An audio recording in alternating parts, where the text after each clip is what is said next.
Aujourd'hui, une vidéo un petit peu particulière parce que c'est moi qui est derrière le micro en tant qu'invité sur le podcast de Sid. Sid qui est coach sportif, qui est aussi coach business et pour la petite histoire qui a été une de mes clientes. On a parlé durant cet épisode de création de business, d'état d'esprit entrepreneurial, de comment créer sa clientèle, des principaux problèmes qu'on a quand on développe son activité, des challenges qu'on peut avoir. Vraiment, c'est une interview qui est riche et qui apporte, je pense, beaucoup de valeur. Donc, je vous souhaite un très bon visionnage et je vous dis à très bientôt. Salut à tous et bienvenue dans cet échange. Aujourd'hui, j'accueille Boris Duda qui est coach et mentor business et puis ensemble, on va parler d'entrepreneuriat et surtout de sa vision. Donc Boris, je suis ravie de t'accueillir. Je te laisse te présenter pour ceux qui te connaissent pas et puis ensuite, on pourra échanger sur tout ça. Merci beaucoup, Sid. Déjà, je te remercie de prendre le temps de m'inviter aujourd'hui et qu'on ait cet échange ensemble. C'est marrant parce que pour la petite histoire, on a enregistré un épisode sur mon podcast la semaine dernière qui va bientôt sortir. Du coup, ça me fait, voilà, c'est marrant d'inverser les rôles. Donc encore merci pour l'invitation. Alors, pour me présenter, vaste question. La version courte, je suis coach et mentor pour entrepreneurs. Donc ça, c'est ce que je fais. C'est mon métier. Si je devais résumer grosso modo ce que je fais à quelqu'un qui a très peu de temps, donc j'accompagne des entrepreneurs à développer leur business en partant de ce qu'ils ont envie de leur être et en leur aidant aussi à avoir des compétences plus sur le côté business, le marketing, la vente, etc. Donc ça, c'est la version courte.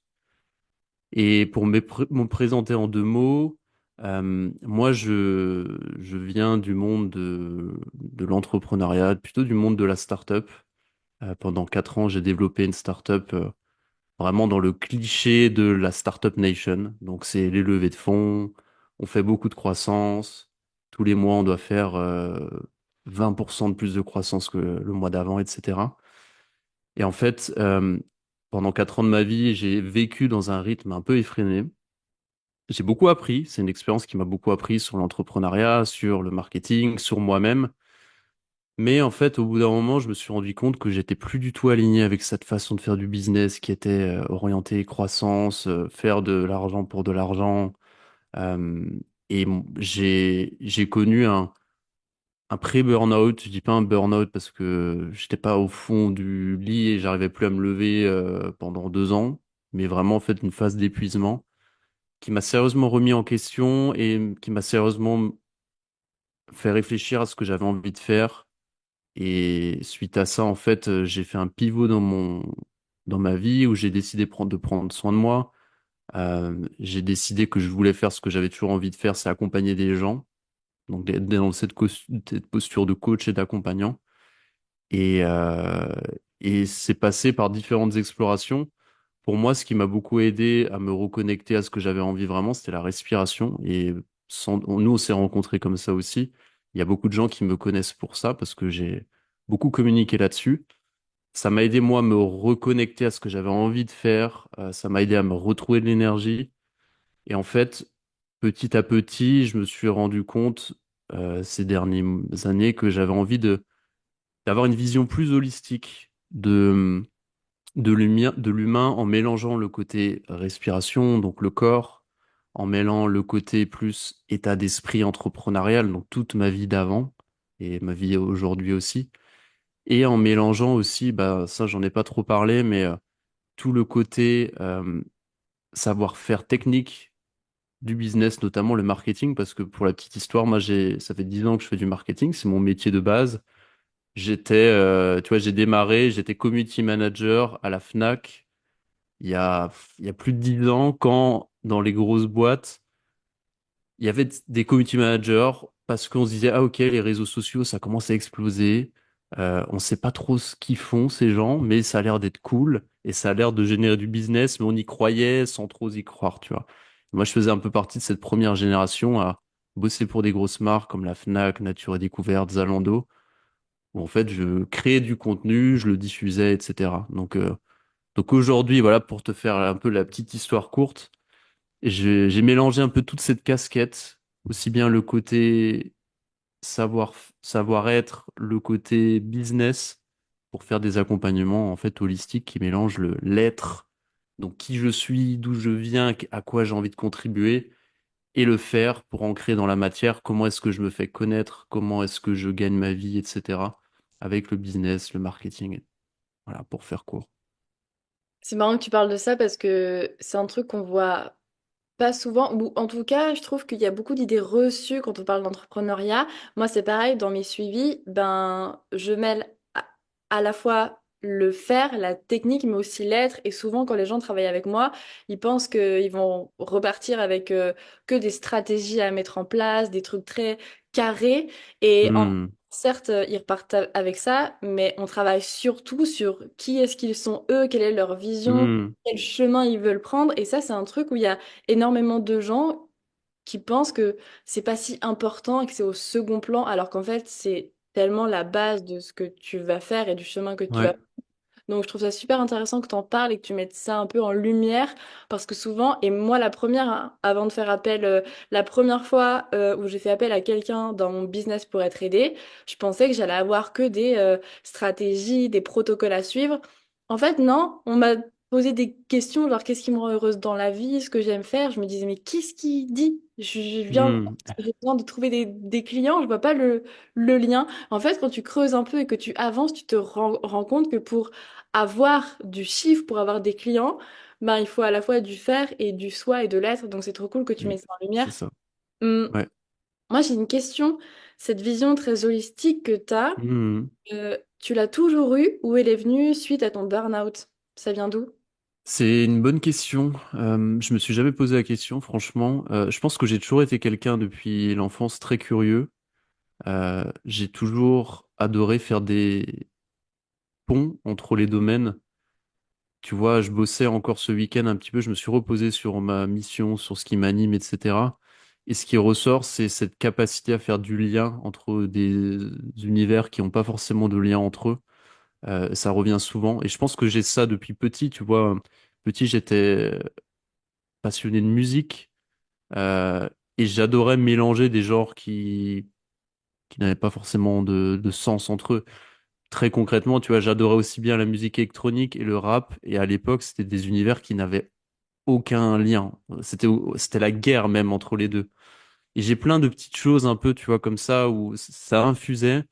Mais je pense que la vision holistique que j'ai aujourd'hui, elle s'est faite par mes expériences. Et je pense que, tu vois, mon, mon burn-out que j'ai eu, m'a clairement en fait remis au milieu sur une notion d'équilibre où j'étais trop dans le faire, le business, les stratégies, la croissance, une vision de j'avais envie d'être un entrepreneur, tu vois, qui a réussi, qui a une start-up, c'est trop cool et puis tous tes potes te disent putain, c'est trop cool, t'as une start-up, ça marche trop bien.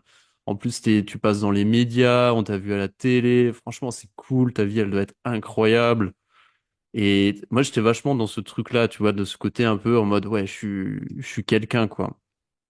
Sauf qu'au bout d'un moment, au début, il y avait ce truc, tu vois, c'était une aventure humaine, il y avait du sens, et plus on a avancé vers le modèle startup, les levées de fonds, plus j'étais déconnecté du pourquoi est-ce que je voulais me lancer dans ce projet. Et ça m'a mené vraiment, en fait, au fait où mon corps m'a dit, stop, là, ça va plus, je commençais à être fatigué tout le temps, j'étais plus motivé pour rien faire. Et au bout d'un moment, je me suis rendu compte, en fait, c'est juste que t'as plus envie de faire du business de cette façon-là. C'est un projet qui t'anime plus. Il t'animait avant, mais maintenant il t'anime plus dans la façon dans laquelle tu es en train de le construire. Et c'est à ce moment-là où je me suis dit, OK, j'ai pris un pas de recul et c'est important d'avoir ces pas de recul, de se dire, OK, qu'est-ce qui fait sens pour moi aujourd'hui? À quoi j'ai envie de contribuer? Euh, Qu'est-ce qui me passionne dans la vie? Euh, et c'est à ce moment-là où j'ai réintégré le plus le travail de l'être, tu vois. Euh, Et après, donc, j'ai eu ma phase où bah, j'ai vraiment travaillé sur l'être, j'ai redéveloppé mon activité, etc. Donc, je pense qu'effectivement, c'est ce burn-out qui m'a vraiment consolidé cette vision holistique que j'avais depuis peut-être tout petit, mais j'avais pas forcément conscience de ça, quoi. Ok, c'est super intéressant. quand tu parles de l'être, donc du soi et du faire, de la technique, des stratégies, etc., sur, je sais pas, admettons une échelle de 100, quelle importance tu donnes aux deux? Est-ce que pour toi c'est 50-50? Est-ce qu'il y en a un qui est plus important que l'autre? Quelle vision? Hmm. C'est une bonne question. Je pense qu'il y a un équilibre. Il y a un équilibre parce que tu vois, il y a des. Moi, c'est marrant parce que je baigne dans deux écosystèmes un peu différents. J'ai dans une partie de mon activité, je travaille avec des accompagnants, un peu comme toi, tu vois, des coachs, des formateurs, etc. Donc plutôt des gens qui ont une passion, une mission, qui sont animés par quelque chose. Souvent, c'est une reconversion ou c'est eux-mêmes, ils ont fait un burn-out, donc il y a vraiment cette notion de sens qui est très présente pour eux.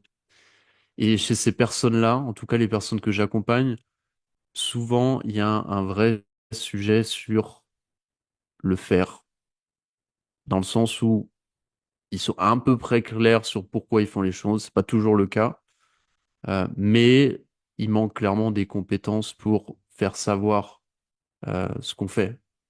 Et il peut avoir après des blocages. Tu les connais comme moi, un syndrome de l'imposteur, difficulté à vendre, etc. Donc c'est aussi un peu de l'être, mais c'est surtout du savoir-faire.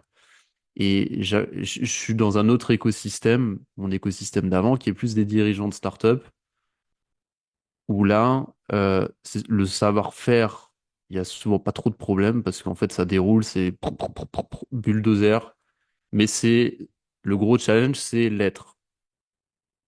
En fait, pourquoi je fais ça? Pourquoi est-ce que je monte ce projet? Qu'est-ce qui m'anime au-delà de juste simplement faire de la croissance? Euh, Qu'est-ce qui me procure du plaisir? C'est quoi le sens dans tout ça? Et ces questions-là, en fait, elles sont rarement posées, pour ces gens-là. Donc je te dirais que voilà, donc ces petits constats, ça dépend dans quel environnement t'es. Il y a différentes, on va dire, tendances. Et pour répondre précisément à ta question, je pense que c'est un juste équilibre entre les deux. Et que, en fait, il y a des fois, on va peut-être être trop dans l'être et on va peut-être oublier un peu le faire. Des fois, on est peut-être un peu trop dans que le faire, on oublie un peu l'être. Et je pense que tu vois, c'est comme une espèce d'équilibre où l'idée c'est d'avoir le juste équilibre, tu vois. Être bien ancré, savoir ce qu'on fait et avoir l'action juste aussi, tu vois.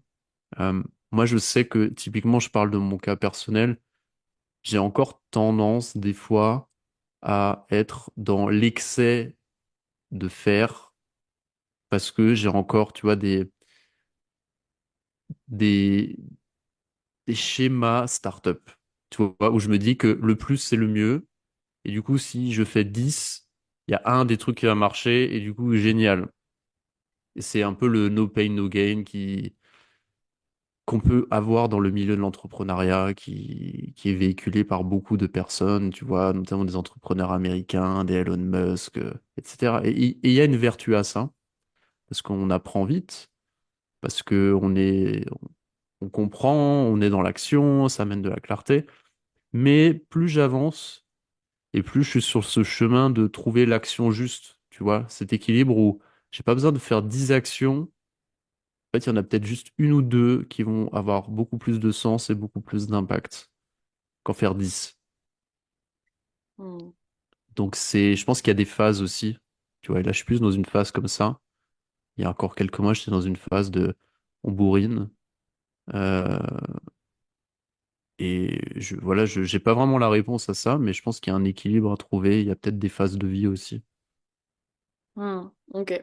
Et pour toi, c'est plus compliqué de travailler sur l'être ou sur le faire. Alors, pas toi quand tu travailles sur Hmm. toi, mais dans les personnes que tu accompagnes, ça te demande plus de challenge d'accompagner les gens dans tes coachings sur la partie être ou sur la partie faire. Enfin, où est-ce que tu vois qu'il y a le plus de blocage? Est-ce qu'il y a une tendance qui se dégage ou pas? Je te dirais que ça dépend vraiment des personnes. Ça dépend des personnes. Il y a des personnes qui sont assez claires sur leur vision, sur à quoi ils ont envie de contribuer, euh, qui sont très connectés à leur ressenti, etc. Il y en a d'autres, ça sera il y aura des gros blocages sur la vente, il y aura des gros blocages sur je me sens pas légitime, il y aura des gros blocages sur je me sens pas tout à fait prêt pour partager sur un réseau social, etc. Donc, franchement, c'est dur de te dire. Moi, je pense que c'est pour ça que j'ai un peu cette double approche, c'est que ça va dépendre des gens. Les tendances que je vois quand même, moi, en ces derniers temps, c'est que toute la partie, on va dire, qui je suis, c'est quoi mon ikigai, quel est mon positionnement, quelle est mon offre, etc. Elle marche quand même plutôt pas mal. Chez les gens que je vois, c'est assez fluide. Souvent, je vois beaucoup de blocages en ce moment, plus sur le savoir-faire. Mais qui sont, tu vois, c'est connexe au savoir-être parce que t'as un lien. Je te prends un exemple. Là où j'ai des blocages, où je sens des blocages, c'est partager sur les réseaux sociaux. Donc, commencer à partager, me faire connaître sur Instagram, LinkedIn, etc.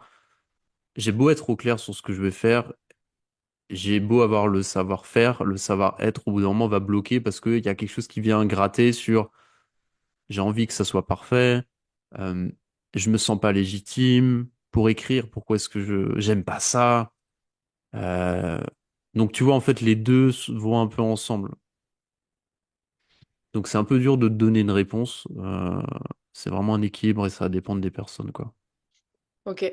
Euh, Au niveau de l'être, là, tu as parlé un peu du syndrome de l'imposteur, le fait de se sentir pas légitime, etc., etc. Est-ce qu'il y a des trucs qui ressortent beaucoup dans tes suivis sur l'être, des blocages en tout cas qui font surface assez souvent chez les gens que tu suis? Ouais, bah, ce qu'on vient de dire, hein. Blocage, pour moi, il y a souvent un rapport difficile avec la vente.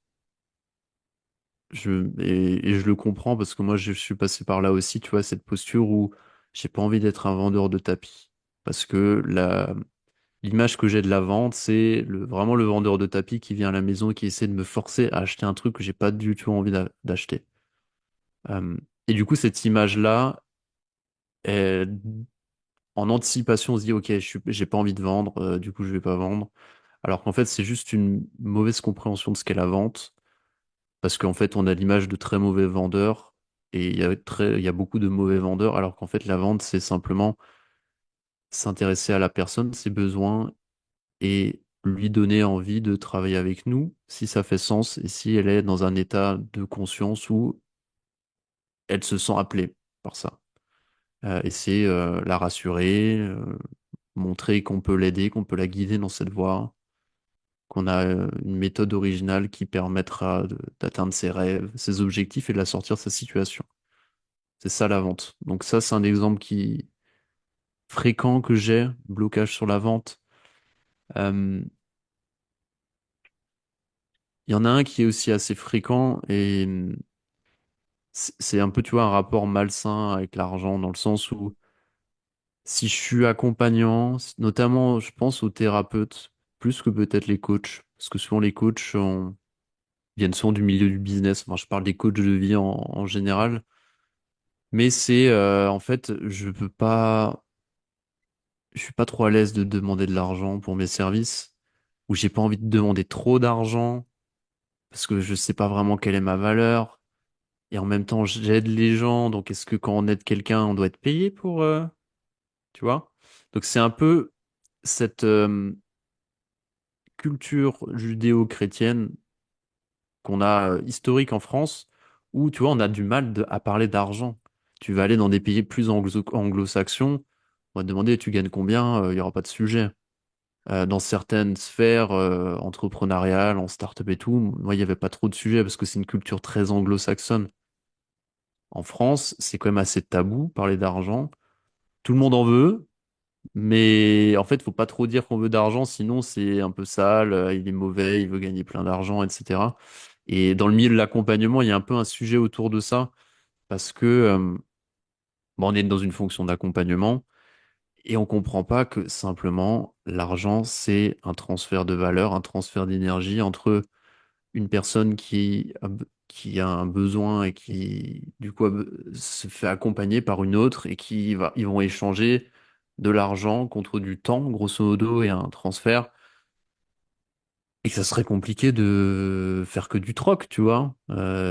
Si au bout d'un moment, si l'autre personne me dit ok, je vais pas te donner de l'argent, je vais te payer en carottes, au bout d'un moment, qu'est-ce que je vais faire de 2 tonnes de carottes à la maison, tu vois. Donc c'est juste c'est une monnaie d'échange, tu vois, l'argent, c'est ça. Et souvent on attribue une valeur comme c'est bien ou c'est mal, alors en fait c'est juste neutre, c'est juste neutre. Je, Euh, ouais. Je rebondis sur ce que tu dis parce que c'est vraiment drôle. J'en parlais hier avec Louis pour le coup et on parlait exactement de ça, de ce truc en tout cas dans les coachs qu'on accompagne, il y a très souvent ce truc où ils ont du mal à vendre, à afficher des tarifs qui reflètent vraiment la valeur de ce qu'ils proposent parce que ils prennent du plaisir à faire leur travail. Ça leur demande pas énormément de pénibilité parce que ça a du sens pour eux Mhm. aiment ce qu'ils font. En plus, ils vendent du bien-être, de la santé, donc ils améliorent vraiment la vie des gens. Et quelle honte de demander de l'argent pour un truc qui te fait sens et dans le Mhm. tu t'épanouis. Et vraiment, il faut absolument sortir de ce truc de le travail, ça doit être dur, on doit faire des efforts pour mériter notre salaire, etc., etc. Mhm. Si tu prends du plaisir, que ça a du sens, que t'aimes ce que tu fais et que tu rends vraiment un réel service aux gens, t'as pas à te faire payer. Moi, j'ai vraiment envie de dire, mais au contraire, en fait, c'est parce que tu prends du plaisir dans ce que tu fais, c'est parce que tu y vois du sens. C'est pour ça que ton travail a autant de valeur et que tu dois apposer un tarif qui reflète vraiment la valeur de ce que tu proposes parce que c'est en prenant du plaisir dans ce que tu fais que tu travailleras bien et que tu apporteras davantage de qualité. Donc il faut vraiment sortir de ce truc de ça doit être dur Mhm. et ça doit être chiant, il doit faire des efforts pour mériter. Absolument pas. Et c'est pas parce que tu fais plus d'efforts et que c'est plus dur que tu mérites mieux et que tu aides mieux les gens. Pas du tout, voire même au contraire. Donc c'est vraiment Je suis c'est ça. totalement d'accord avec toi. Et ce qui m'est venu, il y a deux choses qui me sont venues en t'écoutant. Euh, la première, c'est qu'effectivement, on a je pense dans l'inconscient collectif encore, c'est peut-être la vision de nos parents. Parce que moi, j'avais ça aussi, c'est que bah, travailler dur, il faut travailler dur pour réussir. En tout cas, moi, je sais que j'ai eu un peu une éducation comme ça. Donc, il y a ce truc à faire sauter. Et après, ce qui m'est venu aussi, c'est comprendre aussi que dans l'accompagnement, ton prix permet de montrer la valeur et permet de te positionner aussi. Si tu vas, par exemple, tu as envie de bosser avec des entrepreneurs ou des dirigeants d'entreprise, tu vas pas vendre des séances à 50 euros parce qu'en fait, ces personnes-là, elles s'attendent à un niveau de prestation qui soit plus élevé. On peut faire une analogie avec un designer qui fait des logos. Un designer qui fait des logos et par exemple qui vend des logos à 10 euros. Ok, ça marche peut-être pour une asso, mais si tu bosses pour une grosse boîte, bah, t'as pas envie d'acheter un logo à 10 euros, t'as envie d'acheter un logo peut-être qui te coûtera 10 000 balles, tu vois, parce que tu te dis, ok, c'est la valeur que je propose et j'ai un logo à 10 000 euros, du coup c'est cool, quoi. Et en fait, ton prix participe aussi à ton positionnement. Euh, et un autre truc qui est important par rapport à la valeur de l'argent et du prix, c'est de se dire que au moment même où la personne elle investit sur elle un certain montant, ça l'engage aussi dans le processus de transformation.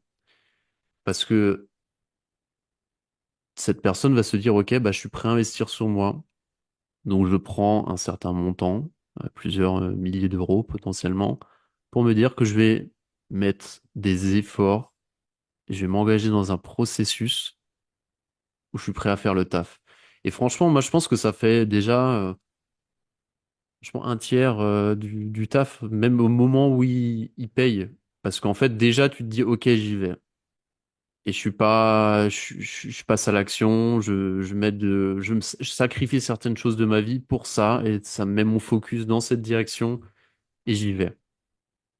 Et c'est Hmm. aussi pour ça que c'est intéressant, tu vois, je discute avec pas mal d'accompagnants qui ont eu des cabinets pendant des années où tu payes 60, 70 balles la séance. Et du coup, tu viens quand tu veux, tu pars quand tu veux, etc.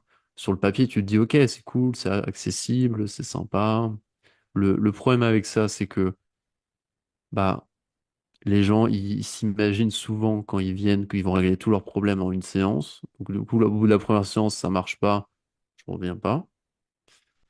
Ça t'engage pas trop non plus, tu vois, parce que t'as pas payé trop cher, donc tu vas pas non plus changer drastiquement ta vie. En plus, on t'a pas proposé de travailler sur du long terme, donc c'est un peu un one shot. Donc il y a ce truc-là aussi, c'est que l'argent, ça t'aide aussi à filtrer tes clients et ça t'aide à les aider à s'engager dans le processus de transformation. Ah mais clairement, je pense sincèrement que, tu vois, c'est un exemple que je donne souvent et en tout cas, moi, je l'ai vécu au tout début où j'ai commencé à coacher.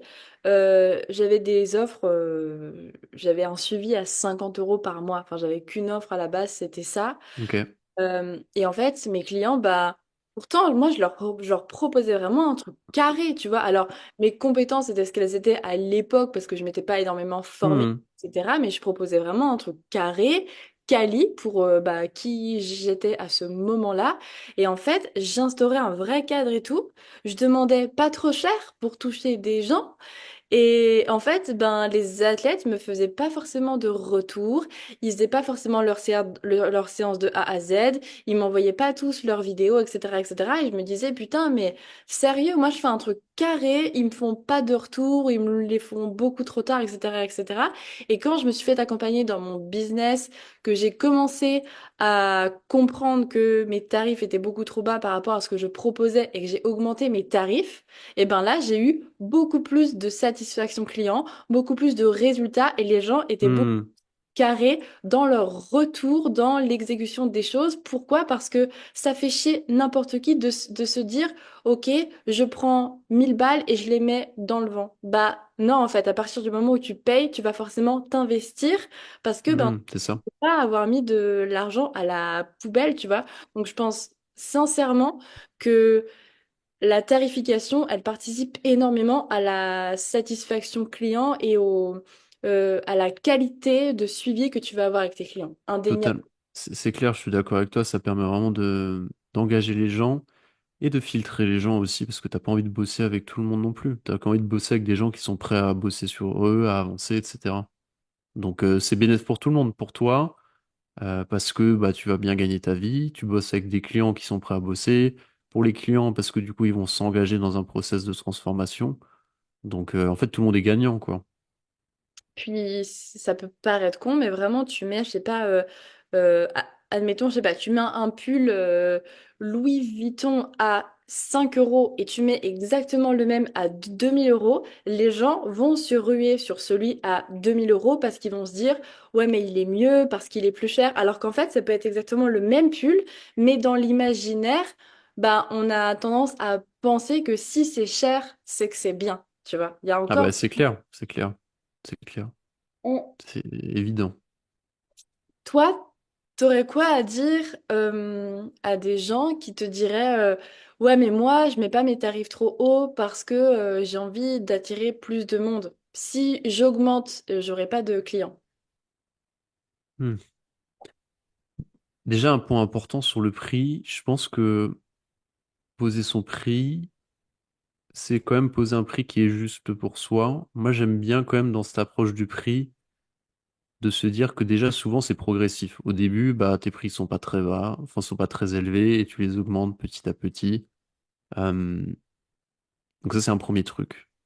C'est de se dire c'est pas parce qu'un coach business te dit que il faut que tu mettes ton prix à 2000 euros, sinon tu vas pas gagner ta vie. Ok, et là tu mets ce prix et t'es incapable d'aller faire un appel de vente ou incapable d'en parler parce que tu es totalement bloqué et ça te correspond pas. Donc déjà le premier truc c'est de se dire ok, l'idéal c'est de tendre vers des prix plus élevés. Tu commences avec un prix qui te paraît juste pour démarrer et tu l'augmentes progressivement. Moi, j'aime bien la méthode des paliers, la méthode des tous les 5 personnes à qui je vends, j'augmente les prix jusqu'à atteindre un espèce de plafond. Euh, c'est un peu comme ça que j'aime bien faire. Donc, pour répondre à ta question, prix qui est juste pour soi, déjà, c'est important. Et après, derrière, se dire, voilà, j'augmente progressivement. Après, tout dépend de quoi on parle. Moi, ce que j'invite à faire aussi, c'est que c'est pas tant un sujet du prix, c'est pas qu'un sujet d'augmenter ses prix. La vraie question, c'est comment est-ce que j'augmente la valeur de ce que je propose. Euh, Ton objectif quand tu es accompagnant, en tout cas c'est ma vision quand tu es coach, c'est que les personnes que tu accompagnes aient des résultats, qu'elles soient contentes, que tu puisses avoir des cas clients où tout le monde te dit ah, c'est bien, j'ai adoré, j'avais un objectif, un grand rêve. Boris aussi m'a aidé à atteindre ce grand rêve, je suis super content. Ça, c'est ton objectif. On va dire que ta métrique de succès, quoi. Je sais pas comment on dit ça en français, mais c'est ton indicateur de succès. Euh, et donc, l'idée, c'est aussi de se dire que tu vas tout faire pour que les gens aient des résultats. Et donc, du coup, pour qu'ils aient des résultats, souvent, ça se fait pas en une séance. Donc, c'est plutôt sur du temps un peu plus long, parce que les transformations ont besoin d'un peu de temps. Il faut infuser, il y a des mises en place, il y a des choses qui bougent. Donc, c'est plutôt de se dire, effectivement, au lieu de vendre une séance comme ça, essayer de se dire comment est-ce que je peux créer une offre qui engage sur un peu plus longtemps et qui crée des transformations. Pour démarrer, souvent, ce que j'aime bien, c'est effectivement des formats, tu vends des accompagnements 3 mois, 6 mois, des 6 mois, potentiellement aussi des formules comme toi tu fais, hein, des abonnements mensuels qui durent sur 6 mois, un an. Donc c'est in fine des prix où tu tends vers 1000 euros et plus, tu vois, entre 1000 et 2, 3, dans ces eaux-là, plus potentiellement, quoi. Mais tu te dis que c'est potentiellement sur plusieurs mois. Donc si tu fais le calcul, ça revient effectivement peut-être un peu plus cher que si tu vendais à la séance, mais au moins tu as engagé des gens sur du temps long. Donc c'est aussi faire ce truc-là, de se dire qu'en fait le vrai sujet, c'est pas augmenter le prix pour augmenter le prix, mais c'est aussi de se dire comment est-ce que j'augmente la valeur de ce que je propose et fais ce qu'il faut pour que les gens aient des résultats, tu vois. C'est ça le truc. Euh, et moi, je trouve que c'est franchement dommage des fois quand tu vas dans un cabinet, que voilà, tu fais des séances quand tu veux, t'es pas guidé, t'as pas de régularité, mais du coup, t'es pas vraiment suivi. Je serais curieux d'avoir le taux de satisfaction des gens sur ce type de modèle-là, mais à mon avis, ça doit être très faible. Et le nombre de personnes qui font un rendez-vous qui reviennent jamais, tu dois être de façon aussi, ça doit être très faible, tu vois. Donc, pour répondre à la question, ouais, progressivité dans le prix. Euh, Prix qui est juste pour soi. Donc quand je dis juste pour soi, c'est pour se dire que pour toi, tu te dis c'est une bonne affaire quand même. Et que quand t'en parles avec quelqu'un, tu donnes ton prix et ça soit pas un sujet. Toi, t'as pas ta gorge qui se noue en mode j'arrive même pas à le dire. Donc tu vois, le corps est un bon indicateur aussi pour ça. Faut que ça puisse un peu te titiller sur les premières fois. Tu sens que ok, ça me titille un peu. Puis je l'ai dit 2 fois, ça va, c'est plus un sujet. Mais faut pas que ça te bloque totalement. Je dis, oh, c'est 10 000 euros. En fait, ouais, je suis pas du tout en phase. Je vais arnaquer les gens avec ça. Ça me paraît. Donc voilà un peu les réponses que je peux te donner. Ok. Euh, on parlait de l'être là il y a 2 minutes. Derrière le prix, derrière la peur d'augmenter son prix, qu'est-ce que tu vois comme blocage autour de l'être, toi? Derrière la peur d'augmenter son prix, quel blocage je vois? Bah, ça peut être des gens qui ont des difficultés, qui ont du mal à voir la valeur qu'ils ont eux-mêmes, parce que peut-être en fait ils s'en rendent pas compte,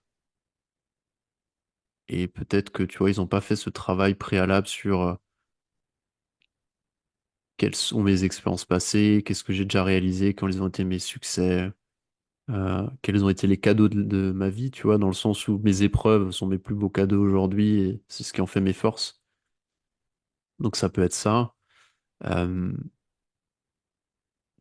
des fois, ça peut être simplement parce que peut-être que t'es pas au niveau encore et que peut-être ton syndrome de l'imposteur, il est légitime dans le sens où ouais, t'es pas encore au niveau. Peut-être que voilà, faut démarrer peut-être un peu plus bas, quitte à commencer. Franchement, si tu démarres de zéro, quitte à commencer à faire des accompagnements gratuits hein, pour élever ton niveau, moi je suis pas du tout contre ça. Si c'est en échange de témoignages et de gens engagés dans le process que t'hésites pas à dégager s'ils sont pas impliqués. Donc ouais, ça peut être aussi simplement qu'on n'est pas encore assez, assez au niveau pour augmenter ses prix. Ça peut arriver, ça dépend du palier où t'es. Question de confiance en soi, Bah, ça peut être un rapport dysfonctionnel avec l'argent, c'est ce qu'on a dit déjà avant, quoi. Donc c'est ce qui me vient. Ok. Est-ce que, parce que quand je t'ai posé la question, tu m'as dit ça peut être lié à des gens qui n'ont pas fait ce travail préalable sur l'être, etc., etc. Est-ce que tu penses que avant de travailler sur l'augmentation des prix, la communication, etc., etc., il faut d'abord travailler sur l'être, justement, ou pas? Ouais, alors peut-être clarifier ce qu'est travailler sur l'être, parce que c'est un peu flou. Euh, ce que j'entends un peu dans le travail préalable, moi, c'est de se dire, c'est poser sa vision. En gros, comment est-ce qu'on se projette dans son business à 6 mois, 1 an, 2 ans, 3 ans, etc. C'est faire une rétrospective de ses expériences passées. Moi, j'aime bien l'outil de l'ikigai notamment. J'en ai d'autres, mais ça parle sans doute à certains. C'est trouver l'intersection entre ce que j'aime faire, mes dons naturels, ma zone de génie, avec ce que les gens ont besoin et ce pourquoi ils sont prêts à acheter. Et après, voilà, se dire à partir de ça, je définis mes offres, mes prix, mon positionnement, euh, avec qui j'ai envie de travailler. Ça, c'est aussi super important, c'est de se dire, voilà, je définis dans mon positionnement avec qui j'ai vraiment envie de bosser et ça m'inspire de bosser avec eux. C'est pas juste parce qu'ils ont de l'argent. C'est juste, franchement, ça m'inspire. Ça m'inspire de bosser avec eux. J'ai peut-être déjà un réseau avec ces personnes-là, etc. Donc ça, c'est le travail préalable à faire. Que moi, j'entends quand je dis il faut travailler sur l'être avant de partir dans le faire, la course aux clients, la course à avoir des appels de vente, etc. Mais après, je te dirais que le travail de l'être, donc bosser sur soi, sur éventuellement les blocages qu'on a, etc., c'est un peu tout le temps parce qu'en fait, on a tout le temps, en fait, on aura tout le temps un peu je pense, des blocages sur certains trucs ou des limitations. Et plus on avance, plus on apprend à se connaître. Tu vois, c'est un peu, j'aime bien cette image d'un oignon, tu vois. En fait, c'est ça, c'est que tu enlèves les couches d'oignon. En fait, tu as toujours un peu des nouveaux trucs que tu découvres, que tu n'avais pas forcément conscience. Et donc, c'est un peu un travail, tu vois, c'est pas comme si, OK, on bosse ça dans les premiers mois et après, on touche plus à l'être, c'est bon. Job is done, le travail est fait, non, c'est en cours, ça infuse tout le temps, tu vois. Et des fois, il y a des blocages qui arrivent qu'on n'avait pas soupçonnés et on a besoin de travailler dessus. Donc, pour passer à l'étape d'après, quoi. Hmm. C'est quoi un des premiers trucs en général que tu fais quand tu suis les gens dans leur business? Un des premiers trucs, moi, j'aime m'intéresser à leur histoire Ok. parce que je trouve que l'histoire, elle dit beaucoup de nous et c'est notre plus beau cadeau. Et quand on est accompagnant, je pense que c'est vraiment notre plus beau cadeau parce que souvent, en fait, c'est grâce à notre histoire qu'on va derrière se positionner, qu'on va se dire avec qui j'ai envie de travailler, quelle est ma mission. Parce qu'en fait, ce sont souvent nos difficultés, nos gros challenges qu'on a eu il y a 2 ans, 3 ans, etc. On a déjà résolu ces problèmes et on a une vision très précise de comment sortir de ces problèmes. Et on a un niveau de conscience plus élevé que la plupart des gens sur ces problèmes. Et du coup, c'est sur ces parcours, sur ces épreuves de vie qu'on va souvent se positionner en tant qu'accompagnant. C'est souvent ce que j'observe. Donc, le premier truc, c'est que moi, j'aime bien discuter avec la personne pour voir d'où elle vient, quels ont été ses challenges, quelles ont été ses réussites, d'où elle vient, quel écosystème elle a côtoyé, etc. Parce que moi, d'un point de vue extérieur, en tant que coach, je vais mieux comprendre l'histoire de cette personne, je vais mieux comprendre ce qu'elle a vécu, ce qui l'anime, ce qui l'inspire. Et du coup, quand on va travailler le positionnement, l'offre et tout, pour moi, ça va être assez évident. Tu vois, je vois les scénarios, je dis, OK, tu veux aller où? Là, là. OK, j'essaie de voir en fait si c'est aligné avec la personne. Parce que des fois, certaines personnes peuvent pas voir qu'elles ont un trésor, elles sont assises sur un trésor. Mais elles veulent pas voir parce que souvent, ce qui arrive, c'est que on a eu une épreuve difficile ou un challenge dans notre vie ou quelque chose qui nous a fait changer de métier. Souvent, quand on est accompagnant, c'est ça. Et on se dit, j'érige un mur avec cette vie d'avant. J'y touche plus, j'ai plus envie. Le milieu de l'entreprise, plus jamais, plus jamais. Alors qu'en soi, quand on fait la paix avec cette part de soi, souvent c'est là où il y a des pépites et c'est là où on est peut-être, je pense, dans notre mission de vie, justement de revenir dans son passé, se dire, OK, comment est-ce que je transmute un peu mes expériences difficiles du passé pour en faire quelque chose qui me surpasse et je suis en plein dans ma mission d'aller aider d'autres personnes à faire comme moi, tu vois. Donc moi, c'est souvent ça qui m'intéresse. Et je pense que tu sais, je suis quelqu'un en tant que coach très intuitif et je sens assez un peu ces trucs, c'est assez fluide. Moi, j'appelle ça de l'intuition. Et quand on échange avec quelqu'un, c'est assez évident enfin, pour moi, c'est évident. Et j'essaie d'aller dans un cheminement où pour la personne, ça le devient aussi, tu vois, qu'elle ait plus de clarté là-dessus.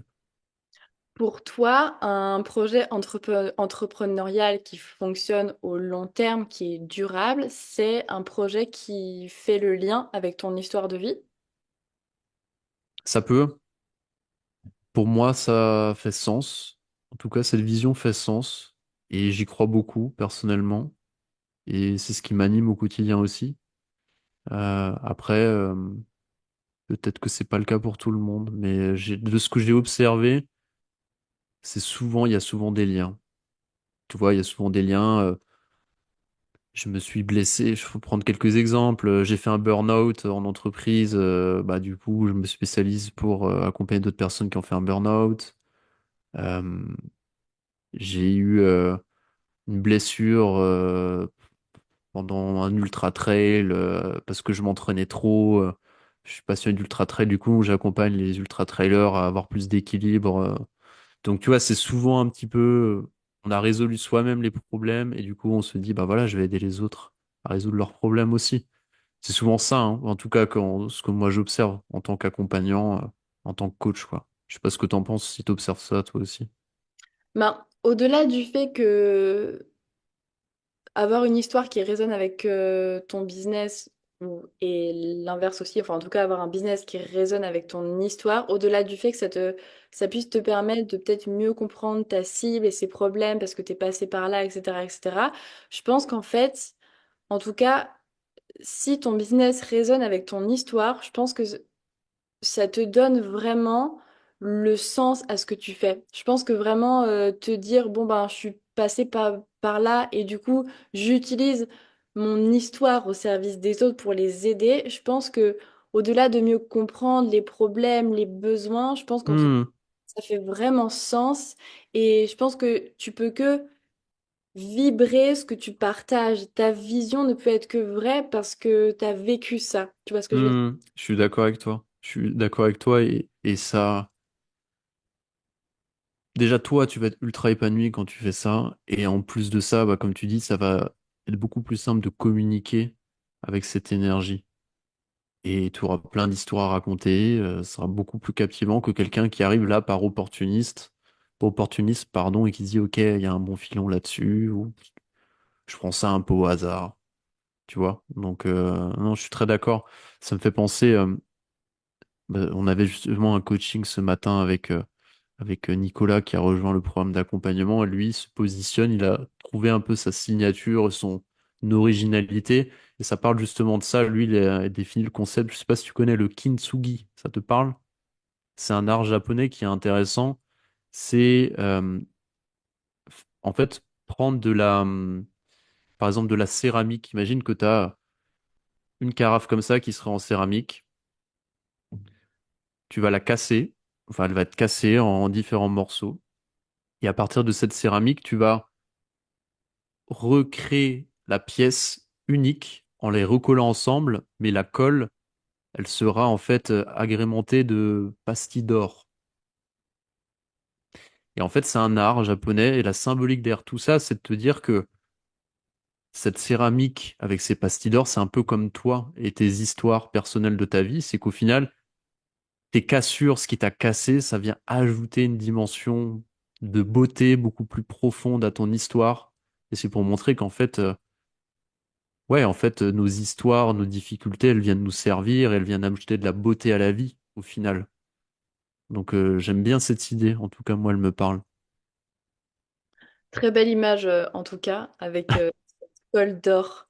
Euh, Qu'est-ce que tu dirais, toi? Donc, si je comprends bien, toi, dans les suivis que tu fais, ou en tout cas dans la vision que tu as du business, c'est de d'utiliser ton histoire personnelle, ce qui t'a cassé, pour en faire un truc beau, un truc d'or qui va servir les autres et les aider, et que tout ça résonne et vibre vrai. C'est ça? Yes, exactement, ouais. Non, c'est pas ça, la meuf qui... T'as rien compris. Ok. Qu'est-ce que tu aurais à dire, toi? Imagine demain, tu as une personne qui vient te voir pour un accompagnement et elle te dit, non, mais moi, j'ai un parcours de vie basique de A à Z, j'ai rien de spécial, j'ai pas de spécificité, il m'est rien arrivé de spécial, j'ai pas un parcours de vie inspirant, donc j'ai rien à dire, quoi. Ouais, mais tout le monde a des choses intéressantes à dire. C'est juste que on prend pas le temps de regarder en arrière, on prend pas le temps de se connecter avec ce qui est important. Et des fois, on a une estime de soi qui est un peu basse. Donc c'est aussi le but de se faire accompagner par un coach. Tu vois, c'est en fait de prendre de la hauteur par rapport à ça et d'avoir aussi un peu ces phases d'introspection, de prendre du recul pour voir qu'en fait, on est tous uniques. Et un truc que j'aime bien aussi qui me pop, c'est on est tous aussi l'expert de quelqu'un et l'éternel débutant de quelqu'un. Tu vois, souvent, tu as ce blocage-là que je vois chez mes clients, c'est ouais, je me sens pas encore assez expert, etc. Ok, peut-être que c'est sûr que t'es pas autant expert que l'autre coach ou l'accompagnant qui est lancé depuis 10 ans, t'es sûr, mais peut-être que tu peux en fait accompagner d'autres personnes qui ont peut-être un niveau moins avancé. Et du coup, ton avantage, c'est de te dire que toi, t'es encore connecté à, entre guillemets, à des gens plus débutants que toi, parce que ça fait pas trop longtemps, tu connais encore bien ce problème, alors que l'expert qui fait ça depuis 10 ans, c'est les sujets un peu de débutants au niveau bas de l'échelle, ça va le saouler, quoi, parce qu'il l'a fait, vu et revu depuis 10 ans, et du coup, il a envie de passer sur des gens qui sont un peu plus avancés, tu vois. Prends un exemple sur le business. Un coach qui accompagne des gens, par exemple, entre, je sais pas, 0 et 100 000 € de chiffre d'affaires par an. Imaginons qu'on fait, soyons très business pragmatiques. Ça va le saouler au bout d'un moment d'accompagner peut-être que ce type de gens-là quand il aura passé un cap dans le business où lui, il est plutôt dans entre 0 et 1 million par an. Il va se dire, moi, je préfère bosser avec les gens de stade d'après, quoi. Parce qu'en fait, je suis déconnecté des réalités du début, parce que c'est normal, etc. Et c'est ça, tu peux le transposer à plein de choses, au sport, quand tu es coach sportif. Du coup, tu vas peut-être accompagner des gens qui sont plus élevés dans leur pratique. Tu peux le transposer dans le milieu du coaching. Ce sera plutôt certaines catégories de personnes, etc., quoi. Donc, c'est se dire aussi que on accompagne aussi des gens qui sont peut-être juste en dessous de nous, euh, dans leur niveau de conscience. Et aussi, bah voilà, que ça va être un avantage d'être plus débutant, que c'est pas forcément un inconvénient, au contraire, parce qu'en fait, on est encore connecté à ces problématiques-là, et on pourra aussi donner un niveau d'attention qui est plus élevé à ces gens-là que quelqu'un qui est ultra avancé, qui aura sans doute des gros programmes où tout est automatisé, tout est générique, etc. Et du coup, en fait, nous, on pourra avoir ce niveau de personnalisation, quoi. Mais ce que tu me dis, ça me fait penser à un truc, enfin ça me fait penser à deux trucs. Déjà, le fait de mettre en avant ce truc de t'es forcément le débutant de quelqu'un et l'expert de quelqu'un, ça permet de remettre un peu les choses Hmm. à leur place parce que, ben, comme tu dis, des fois on va avoir tendance à sentir vraiment nul, débutant, etc., etc. Mais il y a Hmm. toujours des gens en dessous de nous, en tout cas, et à l'inverse, des fois, il y en a qui vont prendre la grosse tête très vite et je sais tout faire, je suis expert de ta, mais il faut pas oublier qu'il y a des gens qui sont encore plus experts que toi, donc ça permet Toujours. de revenir dans cet écosystème équilibré, tu vois. Donc, je trouve ça vrai. Hmm. Mais surtout, ça me fait penser à un truc, ce que tu as dit, c'est que euh, des fois, tu vois, on va se sous-estimer, on va se sentir nul parce que on va se dire, ouais, mais lui, regarde, il travaille depuis 10 ans, il travaille avec une équipe, il aide plein de gens, c'est Hmm. automatisé. fait des milliers, mais moi, je suis seule, j'aide que des gens qui débutent, je travaille depuis chez moi, j'ai pas d'équipe, j'aide que les gens qui démarrent, etc., etc. Bah oui, mais en fait, des fois, ce que tu admires chez les autres et ce qui te renvoie à la phase que toi, t'es nul, bah en fait, ça peut être un atout parce que le mec qui travaille en équipe, qui a un truc automatisé, ben peut-être que comme il baigne dans un truc un peu usine, ben peut-être qu'il peut pas vraiment choisir avec qui il veut travailler, peut-être qu'il n'a pas Hmm, une qualité d'écoute vraiment active parce qu'il a plein de monde. Peut-être qu'il n'a pas cette approche aussi humaine que toi, tu pourrais avoir parce que tu travailles seul, que tu as besoin que de 10 clients et que du coup, tu les accompagnes encore mieux de A à Z parce que hmm, justement, t'es pas en automatique, que t'as pas 100 demandes par jour, etc., etc. Donc, ça me fait vraiment penser à ça, à ce truc de ce que tu admires chez les autres et ce qui te fait peur parce que ça te renvoie à hmm. toi, t'es nul, ben en fait, au contraire, ça peut être vraiment un atout pour toi. Exactement, je suis en phase avec ça, ouais. Parfait. Euh, est-ce que tu aurais un conseil à donner à des gens qui aimeraient se lancer, mais qui ont un peu des peurs. La peur de pas trouver le bon moment, de proposer un truc qui parle pas, de pas savoir comment faire, qui ont plein d'idées, mais qui font pas parce qu'il y a des peurs derrière, autour de l'aide. Il y a ces blocages de je suis pas Hmm, légitime, j'intéresse personne, etc., etc. ouais. Moi, les conseils que je donnerais, le premier, c'est... il y en aura plusieurs. Premier, c'est de se poser sur son... Simplement poser, travailler son ikigai. C'est quelque chose qu'on peut déjà faire seul. Euh, Taper sur Google, ikigai, et on trouve un peu l'intersection entre ce que j'aime faire, ma zone de génie, et où est-ce que potentiellement les gens sont prêts à donner de l'argent, dans ma perception des choses. Donc déjà être un peu au clair là-dessus. Euh, Après, une fois qu'on a un peu plus de clarté là-dessus, c'est de se dire peut-être essayer de tester ces hypothèses. Donc imaginons que j'ai une idée de business, une idée d'accompagnement, aller être dans une phase plus exploratoire où on va aller discuter avec des gens qui peuvent avoir cette problématique-là. Ça peut être dans notre entourage, ça peut être en trouvant des gens sur les réseaux sociaux, dans des groupes Facebook, etc. Et discuter avec eux. Le but, c'est pas de leur vendre quelque chose, mais simplement essayer de voir s'ils ont ces problématiques-là et si je pourrais potentiellement les aider. Et après, effectivement, en fonction de ça, se voir si est-ce que j'y vais, est-ce que j'y vais pas. Donc, peut-être que j'anticipe un peu ta question sur le fait de si on a vraiment un blocage, on ne sait pas si on veut y aller ou pas. En fait,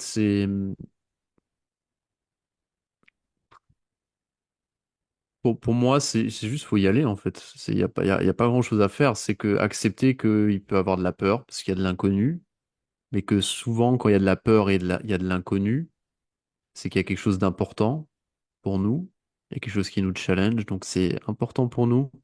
Et c'est aller au-delà de la peur. Se dire, c'est pas parce qu'il y a de la peur que j'y vais pas, mais c'est au contraire, j'y vais parce que ça me tient à cœur. Donc déjà se poser la question de est-ce que j'ai envie ou est-ce que je le fais simplement parce que tout le monde dit que c'est cool d'être entrepreneur, etc. Donc ouais, se poser la question, est-ce que j'ai envie, est-ce que j'ai pas envie, et essayer, tu vois, faire un peu déjà se mettre en mouvement, se prendre du temps sur se poser sur quoi j'ai envie de bosser, essayer de tester un peu ces hypothèses. Euh, et après se dire que sou- ça prend du temps aussi de lancer son activité. Et dans la phase de démarrage, bah, en fait, vous allez pas quitter votre travail du jour au lendemain, quoi. C'est pas en mode, j'ai rien, je quitte mon travail, je lance un projet. C'est pas comme ça que ça marche, quoi. Tu vois, je te parle de mon expérience perso. Quand j'ai lancé ma première boîte, bah, je commençais déjà à bosser à côté. Après, au bout d'un moment, j'ai demandé une rupture conventionnelle. Je suis passé à plein temps. Mais l'idée, elle avait déjà bien maturé. On avait déjà des premiers clients, etc., quoi. Donc c'est se dire aussi que ouais, laissez-vous le temps et commencez en parallèle d'eux. Et si vous voyez que vous y prenez du plaisir, ça vous plaît, envisagez peut-être à un moment donné de faire une transition, mais aussi limiter, tu vois, cette idée d'avoir un grand saut, qu'il faut faire le gros saut, le gros changement. C'est petit à petit mettre en mouvement des choses et voir si ça vous parle, tu vois. Donc moi, c'est ce que je vous conseillerais de faire. Hmm. C'est cool que tu dises ça parce que il y a beaucoup ce truc, en tout cas sur les réseaux quand on y est, je trouve qu'il y a beaucoup ce truc de si tu veux entreprendre, que ta vie elle te plaît pas, fais-le, quitte ton travail et passe à l'action. À un moment donné, il faut le faire. Je suis complètement OK. Mais tu peux pas demander à des gens de s'endetter, de tout quitter du jour au lendemain. Je pense que, bah, exactement comme tu l'as dit, t'exposer à de l'inconfort progressivement pour y aller doucement, c'est une porte qui existe aussi. Tu vois, t'es pas obligé de sauter tout nu dans une piscine froide. Tu peux d'abord C'est le clair. habiller, tu mets une jambe, puis tu vois ce que ça donne, puis après tu mets le corps, etc., etc. Tu vois, je pense que tu C'est peux y aller. ça. Et surtout, je pense que, et puis, ben, c'est vraiment le sujet de la vidéo. Je pense que quand tu as des peurs et que tu n'oses pas, etc., ben, te reconnecter au sens, à pourquoi tu fais ça, à la vision que tu as des choses, Hmm. au cheminement que tu veux prendre. En fait, à partir du moment, je pense, où tu te reconnectes à pourquoi c'est si important pour toi de le faire, ben, ça te donne davantage d'impulse pour passer à l'action. Ouais, c'est clair. Je suis d'accord avec toi. Et je pense qu'il y a vraiment cette notion, comme tu dis, de progressivité, que c'est important. Et que si t'as pas l'oxygène pour payer tes factures, payer ton loyer, en fait, tu vas pas entreprendre bien longtemps. Donc c'est aussi, tu vois, avoir cette vision aussi pragmatique, tu vois, de réaliste, c'est que l'entrepreneuriat, bah, les phases de démarrage, ça prend un peu de temps. Tu vois, les solutions miracles pour te faire gagner, à partant de zéro, en quelques mois, un salaire, etc. C'est, c'est un peu idéaliste, quoi. Pas dire que c'est totalement des conneries. C'est qu'un projet entrepreneurial, ça prend du temps à construire. Au début, il y a toute une phase où tu testes plein de choses, tu vois comment est-ce que tu te positionnes, tu testes un réseau social, ah non, je veux plutôt l'autre. Enfin, tu vois, tu es dans une phase où tu expérimentes jusqu'à trouver un peu plus de sens. Et après, effectivement, tu vas commencer à gagner ta vie avec, etc. Mais il y a tout un chemin. Et que aujourd'hui, tu vois, dans le milieu de l'accompagnement, particulièrement business, on veut te faire croire que c'est facile, dans le sens où je dis facile, donc c'est en très peu de temps, tu gagnes beaucoup d'argent. Oui, tu peux, mais ça dépend déjà, c'est quoi ton point de départ? Est-ce que tu démarres de zéro ta boîte? Est-ce que tu as déjà lancé des entreprises? Dans quel domaine tu vas te lancer? Est-ce que tu as déjà accès à un réseau? Euh, donc ça, c'est des premières questions qui vont beaucoup jouer sur la rapidité de ton succès. Euh, et après, c'est de se dire aussi, tu vois, concrètement, c'est quoi la temporalité là-dedans? Parce que peut-être que tu peux y arriver en faisant très vite, mais aussi comment est-ce que qu'est-ce que tu vas faire, tu vois, comme stratégie pour peut-être gagner de l'argent très vite? Parce que tu vois, si tu copies les stratégies de, bah, un peu, tu vois, cette sphère Dubaï, dropshipping, machin, comment je t'aide à gagner de l'argent, et en fait, grosso modo, c'est bah, tu fais des promesses mirobolantes, tu loues des lambeaux et puis tu montres que tu as gagné plein d'argent et les gens achètent pour ça, mais en fait, t'es pas vraiment encore riche, mais du coup, tu le deviens parce qu'en fait, toi-même, tu es un peu fake la réalité, quoi. Alors moi, c'est un truc, on est aligné là-dessus, c'est pas une visio qui m'inspire et je pense que ça va pas bien loin à long terme. En termes d'épanouissement, c'est pas très intéressant, quoi. Je pense pas que ce soit les gens qui t'écoutent soient dans cette vibes-là, mais faut se dire que le business, ça, voilà, ça prend quand même un certain temps, le temps de construire des bases solides, et tu peux en quelques mois très bien gagner ta vie. Tout dépend de ton point de départ, tout dépend aussi de ta clarté sur ce que tu as envie de faire, tout dépend de ton positionnement. Tout dépend aussi de tes efforts, hein. On n'a pas, on a rien sans rien aussi, hein. Tu vois, c'est quel est le niveau d'intensité que tu vas avoir dans ton activité, à quel point tu es prêt à remettre en question tes croyances, à aller parler à des nouvelles personnes, à créer du contenu, à vendre. Tu vois, il y a plein d'indicateurs. Voilà, je sais plus quelle était ta question, mais Tu y as répondu, t'inquiète, mais est-ce que tu penses que du coup, parce que tu as dit que personne n'a dit qu'entreprendre était facile, je crois que tu as dit un truc du style, euh, enfin que ça... Que c'était en gros que c'était rapide. En fait, Ouais. que le succès d'un projet était forcément rapide. C'est surtout ça que je voulais dire. Est-ce que tu penses que, au contraire, entreprendre quand tu démarres de zéro, ça va forcément être long et compliqué et ça va forcément te demander plus d'efforts à faire qu'une personne qui a déjà son business qui est là? Ouais, c'est une bonne question. J'aurais tendance à dire quand même que au plus tu as eu d'expérience entrepreneuriale, au plus tu augmentes tes chances de réussite parce que tu as sans doute déjà expérimenté beaucoup de trucs, tu as déjà fait beaucoup d'erreurs, tu as déjà beaucoup appris de tes erreurs. Et tu vois, c'est pas pour rien que je vais prendre un peu l'analogie avec le monde un peu des startups, c'est que souvent, on dit que tu vois, il faut deux, trois boîtes à avoir plantées avant d'avoir une boîte qui marche bien, parce qu'en fait, la première fois, tu sais pas ce que tu fais. La deuxième fois, tu as compris toutes tes erreurs, donc ça va beaucoup plus vite, tu t'évites toutes les erreurs que tu as fait d'avant. Et puis la fois d'après, c'est encore plus fluide. Et c'est pas pour rien que tu vois, dans le monde des investissements en startup, on préfère un peu des serial entrepreneurs parce qu'on sait qu'ils savent ce qu'ils font, ils ont déjà fait plein d'erreurs, savent comment monter des boîtes, tout va beaucoup plus vite, tu vois. C'est comme si tu as développé un muscle, c'est pareil, c'est un art que tu sais faire. Après, ça veut pas dire que si tu lances ta boîte, euh, tu démarres de zéro, tu vas prendre beaucoup plus de temps. Ça dépend. Ça dépend des personnalités, ça dépend quel est ton niveau de maturité sur ton sujet, ça dépend plein de choses. Il y a quand même des méthodes qui vont aider, tu vois, ces grands principes, tu vois, sur bah voilà, à qui je m'adresse, mon positionnement, mon offre, la com, etc. Donc c'est pas noir ou blanc, mais j'ai quand même envie de te dire que ton expérience d'avant aide quand même, contribue aussi à ton succès.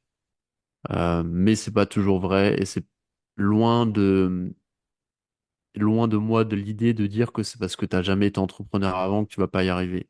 Je sais pas ce que je suis en train de dire parce que tu vois typiquement si t'as déjà eu des si t'as déjà été commercial avant, si peut-être t'as déjà fait du marketing avant, peut-être t'as été dans un métier de contact. En fait, toutes ces choses, elles vont t'aider aussi dans ton business, tu vois. Et c'est justement intéressant de voir comment ces choses-là, elles peuvent t'aider pour créer un positionnement unique, tu vois. Encore une fois, on en revient à le vécu et qui suis-je et mes Ah, expériences. voilà, tu vois. C'est ça. On tourne toujours autour de ça. Moi, je pense en tout cas, je te rejoins assez, mais je pense qu'il faut vraiment sortir de ce truc de déjà croire, comme tu l'as dit, que entreprendre c'est facile et rapide. Ça dépend tellement et c'est le cas pour peu de gens en vrai. Et je pense qu'il faut aussi se sortir de ce truc de l'entrepreneuriat, c'est compliqué, ça va être dur, ça va demander Hmm. des efforts. Moi, en tout cas, quand j'étais à la fac, tu vois, j'avais un peu le double truc où j'avais le diplôme, le master, le tatata, le parcours élitiste, nanana. Et j'avais l'impression que c'est parce que j'avais des diplômes que à la sortie de la fac, j'allais avoir 10 clients qui allaient m'attendre devant. Il y en a jamais eu un seul qui est venu devant la fac pour me dire je t'attendais, tu vois. Donc j'avais ce truc-là où j'étais persuadée que mes diplômes allaient faire en sorte que j'allais avoir des clients. Et j'avais à Ouais. la place ce truc où à la fac, je me souviens, on nous a clairement dit que bah fallait pas se lancer à notre compte parce que ça allait être dur, parce que c'est réservé Hmm. qu'à un petit pourcentage, que il allait forcément falloir travailler en salle de sport avant et être salarié à côté et tatata parce que ça allait être dur, etc.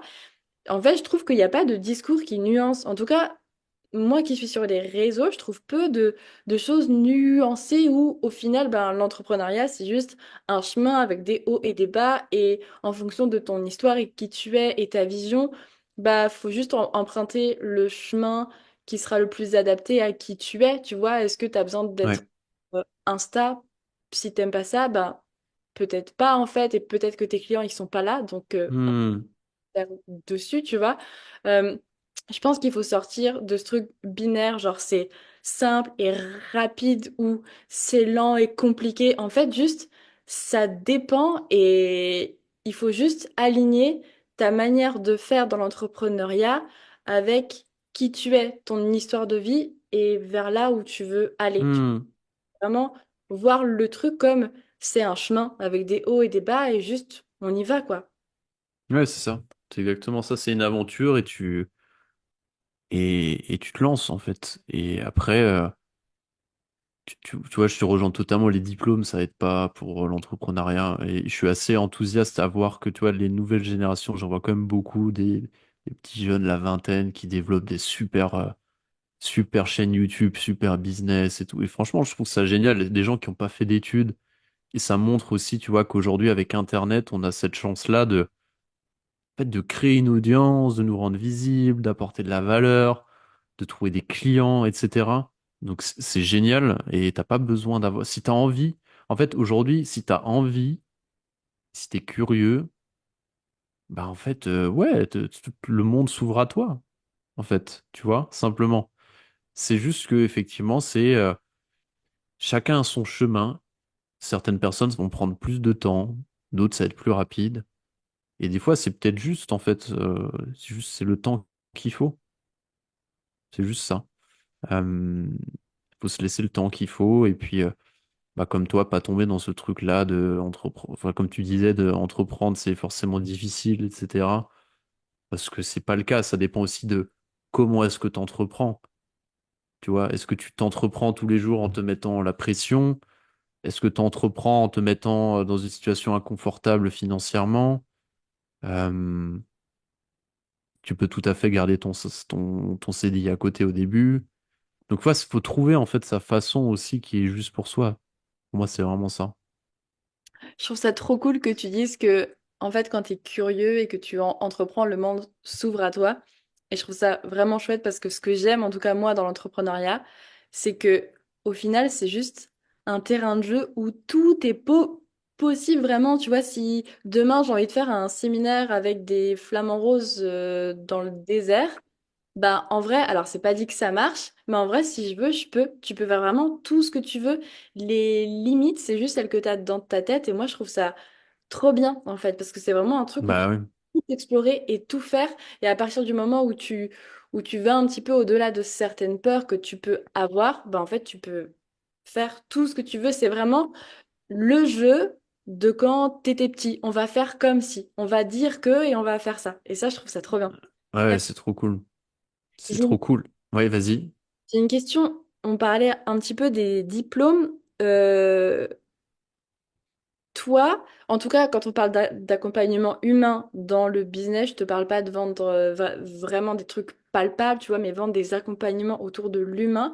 Quelle place est-ce que tu donnes, toi, aux formations, aux diplômes que tu vas avoir, aux formations que tu vas suivre? Est-ce que tu penses que c'est ça qui fait que les gens vont travailler avec toi? Est-ce que c'est ça qui fait que bah, tu vas pouvoir augmenter tes tarifs? Est-ce que c'est ça qui fait que les gens vont te choisir toi plutôt qu'un autre? Quel Ouais. ça? Pour moi, j'ai un avis assez tranché là-dessus, c'est que les formations et les diplômes, c'est pas ça que les gens cherchent, en fait. Et bah, en fait, les gens cherchent à bosser avec quelqu'un qui sait régler des problèmes, qui a une crédibilité, qui fait autorité dans son domaine, qui a des témoignages, qui, dans sa façon de communiquer, arrive à créer une résonance, une personne avec qui on arrive on va dire, à créer du lien aussi avec sa personnalité, ses valeurs, etc. Donc pour moi, c'est ça qui est important, c'est l'expertise qu'on a, savoir communiquer sur ses résultats, sur la personne, enfin, savoir être soi-même dans sa com, etc. C'est pour ça qu'on bosse avec toi. Les diplômes, c'est utile parce qu'on a besoin d'avoir, évidemment, tu vois, des compétences de savoir-faire, mais tu peux aussi les apprendre potentiellement sur le tas, en accompagnant des gens, sur peut-être dans des livres. Il y a plein de façons d'apprendre, en se faisant accompagner soi-même, etc. Après, tu as des fois selon ton positionnement, on pourra te demander des diplômes. Tu vois, si je te prends un exemple, si tu es coach de vie Et peut-être que certaines entreprises, elles vont se demander une accréditation ICF, machin. Ça arrive, c'est très rare, ça arrive. Peut-être que quand tu es coach sportif, tu as aussi, bah, c'est un peu plus réglementé en France, tu vois, donc tu as besoin d'avoir ton diplôme de coach sportif. Tu peux peut-être pas t'improviser coach sportif. À voir. Donc oui, il y a des fois, tu peux avoir des contraintes légales, ce genre de choses. Mais pour moi, c'est clairement pas un diplôme. C'est pas parce que tu mets coach certifié dans ta bio Instagram ou LinkedIn que les gens vont dire, ah putain, ouais, c'est plutôt lui. Ah, franchement, c'est lui, c'est sûr. Et tu vois, ça, je m'en suis rendu compte aussi en discutant avec des coachs qui étaient assez réputés dans leur domaine. Et en discutant avec eux, ils me disaient, franchement, moi, j'ai jamais fait de formation de coaching accrédité. Moi, ce qui m'a aidé à devenir un bon coach, c'est de me faire accompagner, en fait. C'est de bosser sur moi, de me faire coacher, etc. Et que ça a beaucoup plus de valeur que acheter un diplôme, entre guillemets, qui pourra, dans une certaine mesure, me donner une espèce de confiance artificielle dans mes compétences. Évidemment, on va m'apporter, je dis pas qu'il faut pas aller faire ce type d'école, mais ça va pas, d'un point de vue d'un client externe, va pas bosser pour vous parce que vous êtes coach certifié. Il va bosser pour vous parce que vous êtes compétent, parce que vous êtes reconnu, parce que vous savez enfin, transmettre vos idées, parce que votre histoire va lui parler, parce que peut-être vous avez les mêmes hobbies. Bref, c'est plein de choses comme ça, quoi, en fait.